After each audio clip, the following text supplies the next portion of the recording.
Good morning, everybody. Orin J here with another War of the Visions video, and this week in War of the Visions, we are getting a lot of new transcendences added to some older units in the game, including one to Elia, who will pair particularly well with the new husband version of King Jaden that's dropping this week. So you can see her on that list, as well as Skahal, who is, look guys, Skahal is already so much of a monster. How much better can he get? We're going to find out. And we have a new legendary reliquaries, which is like the second new one in 3 weeks or something like that. So we're going to check out the gear drops from there, see if that's worth farming, which one you want to farm if you can only do one, all of that. Let's jump in and let's start with Jaden's future wife, Elia Rundall, who will soon be waifu Elia Rundall, probably like next week or the week after.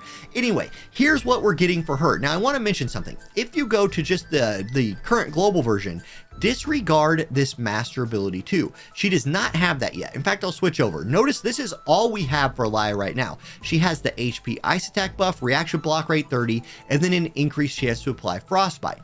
On JP right now, they have her master ability 2, let me refresh the page, and her dream ability. We are just getting the dream ability. So we will not get AoE resist 15 yet, although that's going to be really nice. And we will not get 10 additional reaction block rate. That'll be coming pretty soon. And with how condensed everything is, hell, it might be here next week. But that's coming. So keep in mind, this is big. 15 AoE resist and 10 more reaction block rate. Don't sleep on that. That's going to be really nice. What we are getting, though, is 20% more attack, which, hell, that's pretty good, too. And then Wind Killer 20 and an upgrade to her armor breaking orange shot skill, which we'll look at here in a minute. Now, I want to talk about this Wind Killer 20. Wind is around. Wind just got a huge buff with Sottily and Flagbearer Glassy getting their 140. We just faced a wind wall in like top 15 guild wars the other day. Wind is here. You're not going to struggle to find some wind teams to fight. If you're building anti-wind, Elia is already a good unit. She will crush them even more with this. So I do like that, as far as like it gives an older 100 cost unit kind of a little bit more of a niche to play with, and then more attack. And then let's look at the skill that gets upgraded. The armor breaking orange shot, or broken armor orange shot, or whatever it's called in global right now. Here's what it does. Previously it dispelled protect. Now it dispels protect and AP restore and haste on the target. Damage stays the same, and it still decreases their missile resistance by 38% after it hits 3 turns. So really the upgrade to the skill here is just that it now also knocks bells or any AP restore and haste off for the target. Those are 2 positive status effects that you see all the time in this game, all of the time. So that adds a little bit more utility to her kit, making her an even better partner to pair with her new future husband, King Jaden, the husband version. Anyway, let's look at Skahal. So Skahal, now for Skahal, we already have master ability 2. There's a lot going on here, and it made him insanely OP. Like, as far as lightning units go, Skahal's an 80 cost, really old unit who has held up since his master ability 2 really well. He is getting activation time down 250. That's sneaky very good. I fought a Skahal the other day. I was behind in the fight. He walked up to my team. He began channeling his spell, and I killed him before he got it off. And I was like, oh my goodness, I'm happy that happened. Well, it's going to be less likely to happen with this upgrade. He will also get 25 critical evasion, which is fine. And then his Thundaga Fierce catches an upgrade.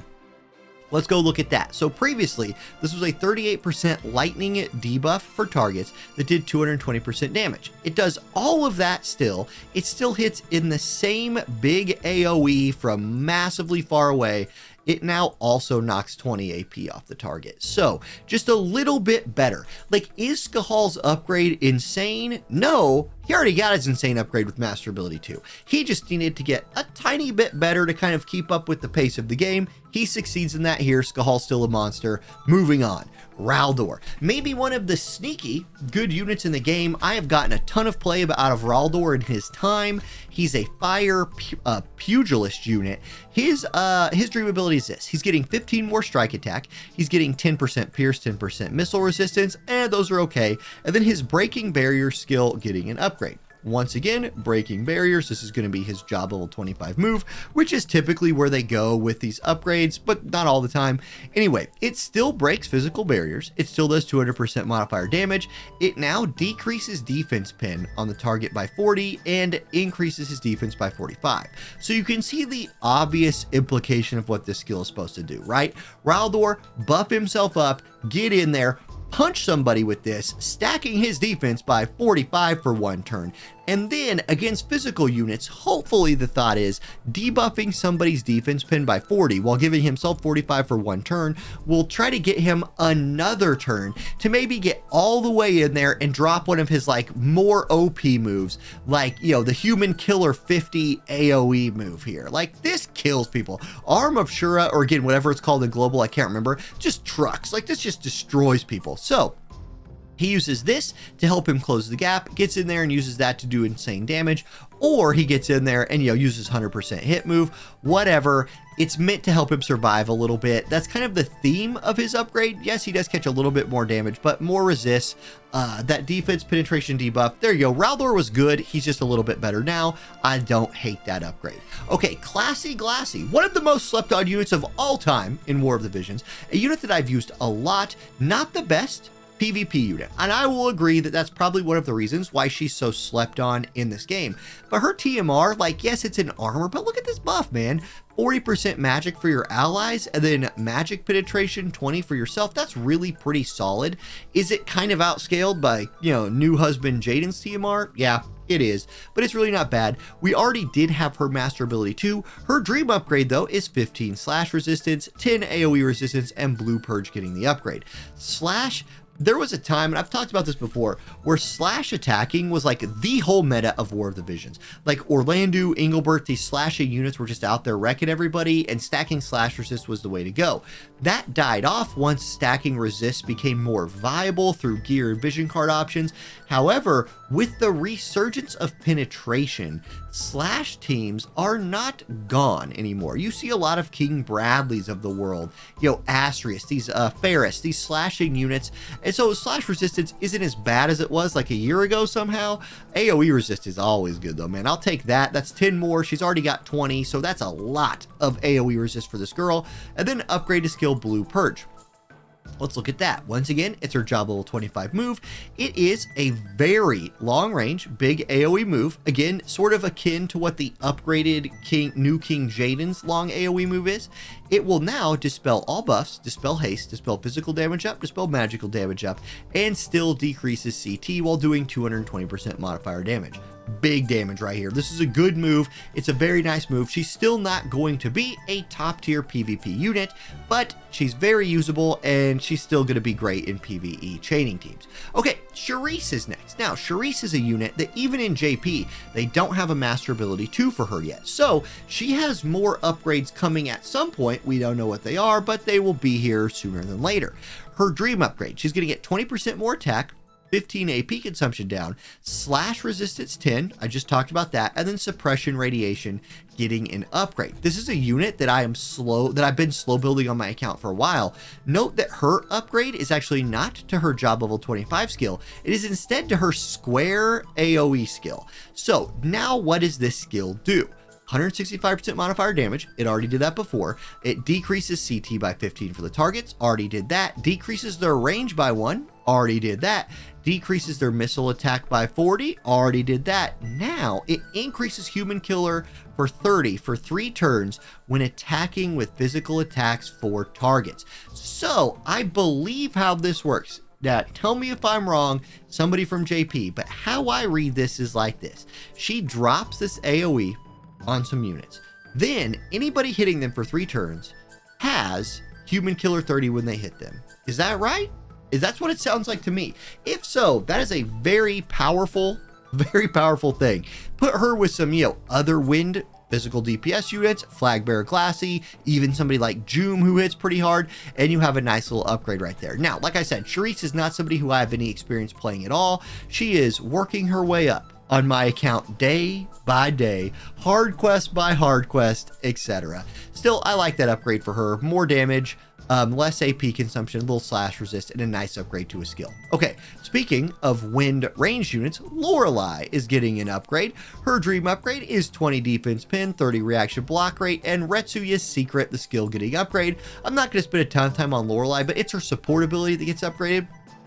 What she's gaining here is decrease agility 10% when performing a critical hit for self. There is a thought here that I just had where this could be good for like PvE chaining. However, her kit doesn't have multi-hit moves, so you're probably not going to be using her for that anyway. Still, she gets a little bit of agility debuff built in. She has nice range. She's Lorelei. She's a 60 cost unit. Had she been a 50 cost unit, hey, I could see her being easier to use on some custom teams. And then we have Vadim, who is an SR unit. He is getting slash attack penetration 30, Pierce evade 30, magical evade 30, and thief secret. So he's getting more evadey versus pierce and magic while doing some more penetration. And then thief's secret getting that upgrade. This is move 1, agility 12, -3 aggro, pierce resist 15, magic resist 15. So I guess the thought here with Vadim is against pierce and magic teams, you can play this like lightning evade bruiser hybrid SR unit who probably still gets one shot. I don't know.